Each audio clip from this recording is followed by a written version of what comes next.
नमस्कार साथीहरू, यस स्वास्थ्य जानकारी युट्युब च्यानलमा हजुर सबैलाई स्वागत छ। आज हामी हजुरहरूलाई खोकीको कारण र खोकी लाग्दा के खाने, के नखाने भन्ने विषयमा जानकारी दिन गइरहेका छौँ। कृपया यो सामग्री अन्त्यसम्म हेर्नु वा सुन्नुहोला। खोकी बच्चा, बुढा सबैलाई लाग्न सक्छ। साधारण लाग्ने यो रोगले प्राय सबैलाई दिक्क लगाएको हुन्छ। वास्तवमा खोकी आफैमा कुनै रोग नभएर अरू कुनै रोगको लक्षण हो। यो निमोनिया, दम, चिसो लाग्नु, ब्रोन्काइटिस, टिबी र फोक्सोको समस्या भएमा लाग्छ। मुख्यतया यो सुक्खा र खकार आउने खालको गरी दुई प्रकारको हुन्छ। यदि हजुरले हाम्रो च्यानल सब्स्क्राइब गर्नुभएको छैन भने स्वास्थ्य सम्बन्धी जानकारीको लागि आजै सब्स्क्राइब गरिहाल्नुहोस् है। अब जानौँ खोकी लाग्नुको कारणहरू।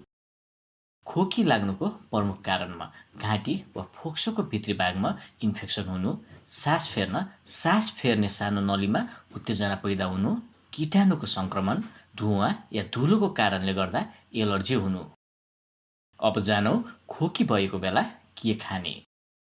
नम्बर 1, खानामा चोक्कर सहितको रोटी खाने। नम्बर 2, फलमा गुलियो सुन्तला, मौसम, जुनार, मेवा, खरबुजा खाने, जसले खकार सजिलै आउन मद्दत गर्छ। नम्बर 3, बाख्राको दुध, चिया, कफी तातो बनाएर पिउने। नम्बर 4, बेथु, मुला, मेथी, मिश्री, ल्वाङ, बेसार, मह, दालचिनी, पालुङ्गो खाने।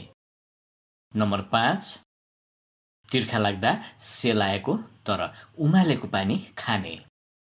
नम्बर 6, दिनमा 2 देखि 3 लिटर मनतातो पानी पिउने। नम्बर 7, अदुवा, दालचिनी, ल्वाङ, बेसार, मिश्री, सुकमेल मुखमा राखेर चुसेर बस्ने। अब जानौँ खोकी लाग्दा के नखाने। नम्बर 1, तारेको धेरै मसलेदार, अमिलो, पिरो, चटपटे खानेकुरा नखाने।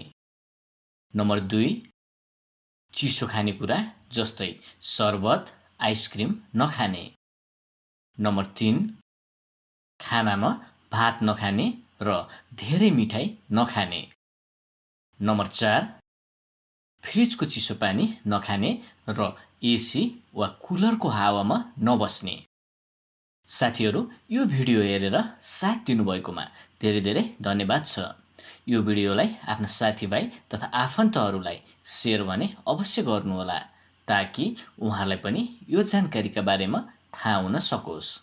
यदि हजुरलाई यो सामग्री मन परेको भए सब्स्क्राइब, सेयर, लाइक र कमेन्ट अवश्य गर्नुहोस्।